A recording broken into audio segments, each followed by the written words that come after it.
Ito naman, pagpaslang kay Jennifer Laude at sa dalawa pang lalaki. Hate crime nga ba? Narito ang buong storya. Dumal ang sinapit ng isang propesor sa isang universidad. Isang transgender ang natagpuang patay sa isang lodge sa Olongapo City. Ay lead na po ang pulisya sa kaso ng pagpaslang sa isang IT manager sa... Tatlong krimen. Tatlong biktimang walang awang pinatay sa karumal-dumal na pamamaraan. Bakit gano'n na lamang ang galit ng mga suspect? May kinalaman ba ang pagpaslang sa sexual orientation ng mga biktima? Ito ba ang tinatawag na hate crime? Unang kaso, the Jennifer Laude murder case. Ayon sa autopsy report, the Filipino transgender from Olongapo died due to asphyxia by drowning. Nilunod di umano ng suspect na si US Marine First Class Joseph Scott Pemberton ang biktima sa toilet bowl ng tinuluyan nilang motel noong October 11, 2014. Pangalawang kaso, the gruesome murder of IT manager Jonald Jobeth Ramos sa loob ng condo unit ito sa Mandaluyong City. Dalawang lalaki ang itinuturong suspect sa pagpaslang. Huling-huli sa CCTV ang pagdating ng mga ito sa unit ng 43 anyos na biktima. Ayon sa pulisya, si Ramos ay nagtamo ng 18 saksak, matinding pinsala sa ulo at mga paso ng plansya sa kanyang katawan at ari. Ang hinala ng mga investigador, kilala ng biktima ang mga suspect dahil may mga bote pa ng beer sa condo unit. Palatandaan raw na nag-inuman pa ang mga ito bago ang krimen. At press time ay pinaghahanap pa rin ang mga suspect. Pangatlong kaso, ang kalunos-lunos na sinapit ng University of the East professor na si Jose Randy Delayo na natagpo ang patay noong October 10 sa tinitirhan nitong bahay sa May Kawayan, Bulacan.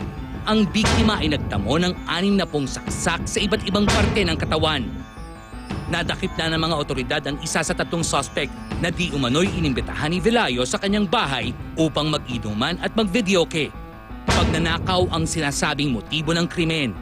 Para sa ilang LGBT groups, ang mga naganap na krimen ay maituturing na hate crime against gays. Sabi mo hate crime, ito ginagawa sa mga tao na it belongs to a sexual minority. So ibig sabihin katulad ng lesbian, gay, bisexual at transgender. Tapos tinitignan namin na isa pang indicator, yung paano, yung pagpaslang, yung pagpatay. So nandyan yung dapat matindi, gruesome. Ang nagbubunsod nito pag nagagawa lang naman ng isang tao ay yung matinding galit, may pagkamuhi dahil hindi naiintindihan.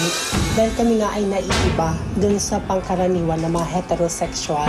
Kasi pag sinabi mo kasing near cases sa robbery, kung pagnanakawan ka lang, bakit kailangan ilang saksak ang mata mo, bakit i-torture ka pa, bakit kailangan may patindi talagang galit, no, na namumuo sa isang tao para mag-udyok sa'yo para gawin yun sa kapwa mo. Sa pananaliksik ng grupo, natuklasang mula taong 1996 hanggang 2012, halos 157 kaso na ng krimen laban sa LGBT people ang naitatala sa bansa. Ito na nga yung sasabi natin, kultura, dahil macho culture, no, yung ating lipunan. O yan tuloy yung nagiging lisensya ng karamihan para i-discriminate kami, magkaroon ng homophobia, magkaroon ng transphobia, at kadalasan nauuwi nga sa karahasan laban sa aming hanan. Dismayado naman ang mga LGBT rights advocates sa mga taong sinisisi pa ang mga biktima. Victim blaming does not help solve the case. Yun lang ang sinasabi namin dyan na in our culture, if we are seeking for justice, huwag tayong magkaroon ng double standard. There are millions of billions of people in the world, and how could you expect them to be straight? All of them. Go back to your values. Samantala, sa isang statement, sinabi ni Senator Miriam Defensor Santiago na walang hate crime offense sa bansa. The senator explained, and we quote, "Even assuming that the death of Laude was by virtue of her sexual identity, the crime shall be prosecuted as murder, regardless of the gender dimension." Unquote.